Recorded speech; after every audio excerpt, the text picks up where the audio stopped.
stimule la réflexion, nourrit le dialogue. Cube. Un article très intéressant dans la presse concernant la prévention, bien sûr, des féminicides. On en parlait tout à l'heure, à quel point c'est important et que toute personne peut agir. On est avec Annick Brazo, qui est la présidente du regroupement des maisons pour femmes victimes de violences conjugales et qui va nous parler de l'importance de lever la main, de parler, de faire quelque chose avant que le pire arrive. Bonjour Annick. Bonjour. Ça va bien? Oui, merci. Alors oui, en fait, c'est sûr que c'est souvent des questions qu'on se fait demander. Qu'est-ce que je peux faire si j'ai des doutes que j'ai une victime autour de moi? Des fois, les proches, ça peut être n'importe qui, ça peut être la famille, des amis, des collègues de travail. C'est facile quand les victimes vont exprimer, vont dire oui. Je vis de la violence, j'ai besoin d'aide. Hein? Si on s'entend, c'est facile. C'est plus facile du moins. Mais souvent, ce qu'on se fait demander, c'est quand que la personne le voit pas, le demande pas, j'ai des doutes, je suis pas sûre, je semble comprendre des choses. Fait que là, c'est ça qui est plus difficile dans ce moment-là parce qu'il faut y aller avec une très grande délicatesse. Faut pas mettre de pression, faut ouvrir une porte, faut pas y aller trop vite parce que ça peut faire peur aux victimes. Il y a beaucoup de choses qu'on sait pas, que la victime, elle, vit et sait. Elle a beaucoup de craintes, beaucoup de peur. Il y a eu des menaces, des choses que le conjoint va lui avoir dit de pas le dire à d'autres et tout ça. Et elle sait qu'est-ce qui va se passer. Donc, faut faire attention parce que, tu sais, le but, je pense, de tout le monde, c'est d'aider une victime. C'est ce qu'on veut faire. Mais des fois, quand on aide, on peut mal aider. Puis ça peut mettre la personne en danger, premièrement, si l'auteur de violence s'en rend compte puis qu'elle reste encore dans le milieu. Mais aussi, si la victime est pas rendue là, est pas prête puis qu'elle a peur, l'approche, si elle est trop rapide, si elle est trop intense. Il y a des gens qui vont dire, là, moi, il faut que tu sortes de là. Ouais, c'est comme trop raide. Pour une personne qui est pas prête. C'est trop raide, exactement. Puis ça met un frein. La victime, elle ira pas vous voir après. Là. Elle va voir que vous êtes un petit peu trop près, puis elle a réfléchi, elle est pas rendue là. Fait qu'il faut faire attention de pas faire peur parce que là, si elle a plus le lien avec vous, ça va être plus difficile de l'aider. Fait que c'est d'ouvrir une porte, de pas faire des à moins que vous avez vraiment été témoin là. Mais tu sais, juste d'aller en questionnement, puis d'offrir notre aide, puis de dire, gars, je vais être là quand tu vas être prête. Si tu veux, je peux t'accompagner. Il y a des ressources, il y a des endroits pour t'aider. On peut juste aller poser des questions, puis tu décideras par après. Déjà cette approche-là. Pour une personne qui n'est pas décidée ou qui ne le sait pas, parce que malheureusement encore aujourd'hui, il y a des femmes qui ne savent pas qu'elles sont victimes de violences conjugales. Peut-être que pour vous, d'un œil extérieur, c'est évident, mais pour ces personnes-là, ce ne l'est pas, ou bien du moins, ils ont des raisons pourquoi qu'elles veulent pas tout de suite faire le move, comme on dit. Il y a des femmes, on va dire, ça peut prendre de 7 à 8 fois avant qu'elles vont mettre fin à la violence. Là. Donc, et là, pour toutes sortes de raisons.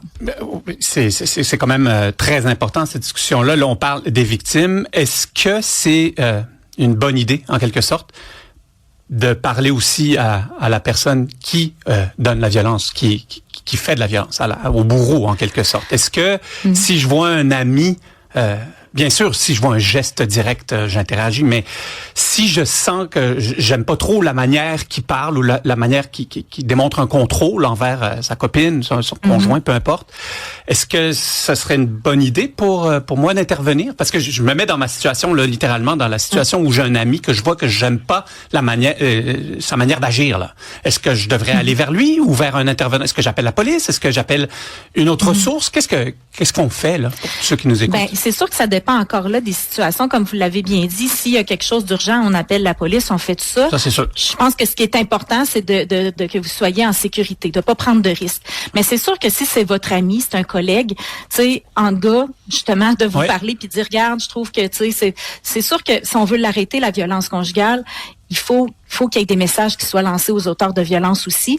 Puis si c'est quelqu'un qui est proche de vous, puis que ça vous met pas en danger, puis que vous êtes à l'aise d'avoir cette discussion-là, je pense que d'un ami à un ami, d'un proche à un proche, peut-être qu'il y a une écoute plus que si c'est un inconnu, par exemple. Ça peut être une porte. Peut-être que ça marchera pas. Mais ce qui est important, c'est de pas vous mettre en danger, par contre. Je peux comprendre. Avec une personne violente. De lancer des messages. Oui.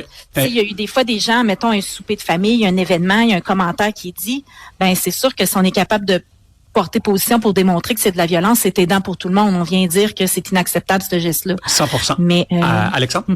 Dans une situation d'urgence, Madame Brazeau, on a tellement parlé récemment de toutes ces ressources, justement, là, pour femmes victimes de violences conjugales qui sont débordées, qui manquent de place. Il y a du refoulement tellement la demande est grande. Quand on est dans une situation d'urgence, est-ce qu'on peut quand même avoir accès à ces ressources-là? Ah oui, faut que les femmes nous appellent. Faut que les femmes nous appellent. On a des mécanismes. On s'organise. Au pire, les femmes vont dans une autre région si on n'a pas de place pour l'hébergement. Puis, tu sais, j'aimerais quand même prendre l'occasion d'expliquer que c'est pas toutes les femmes qui veulent un hébergement. Il y a des femmes qui veulent pas. Fait qu'on offre des services. On aide à regarder des filets de sécurité, des scénarios de protection. Il y a des moyens de rester chez soi ou d'aller chez quelqu'un d'autre puis d'être quand même en sécurité. Si on manque de place dans nos maisons parce que vous nous entendez faire ces revendications-là, puis c'est normal, faut le dire parce que c'est une réalité. On n'est pas capable d'héberger toutes les femmes, puis il y en a qui en ont besoin.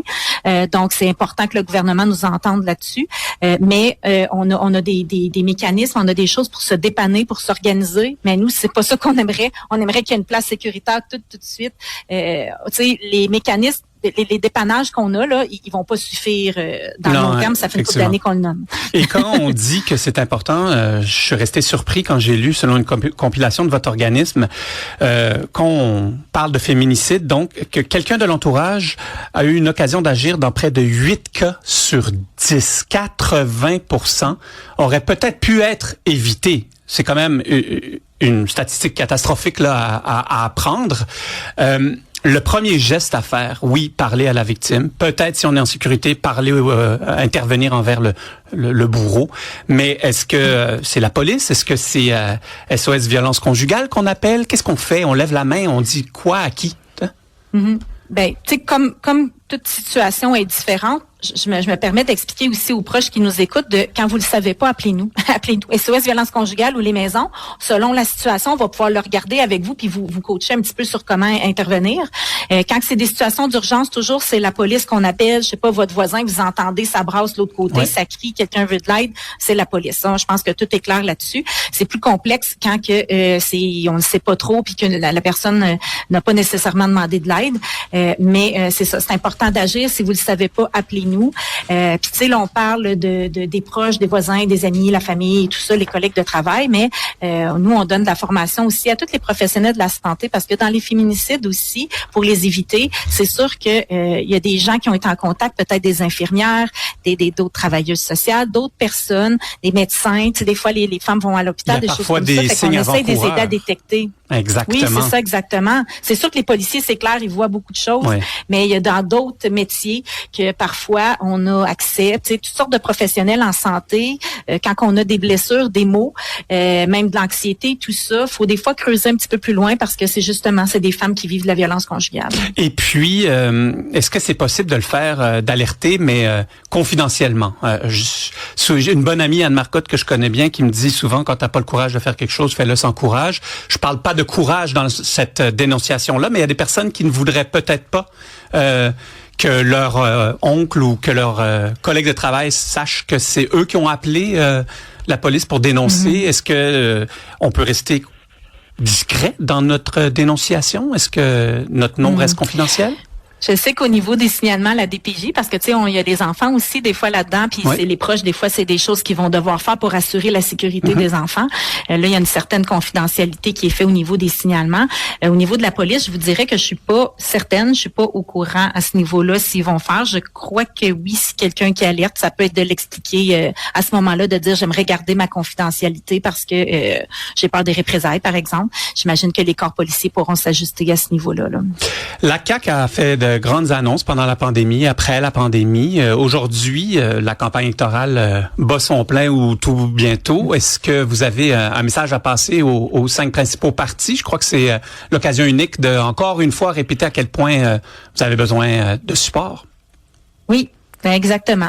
On a besoin de plus de maisons d'aide et d'hébergement. Depuis des années, on est sur un comité puis on vous démontre qu'il y en manque et qu'il va en manquer avec le temps. On a besoin aussi de plus de financement pour nous permettre d'offrir des services externes, donc plus d'intervenants pour répondre. Les femmes, de plus en plus, les accompagnements qu'on doit faire avec elles nous demandent du temps, nous demandent des ressources. Donc, c'est important qu'on nous donne les moyens d'offrir les services avant l'hébergement, pendant l'hébergement, après, sans hébergement, aux femmes, aux enfants, aux adolescents.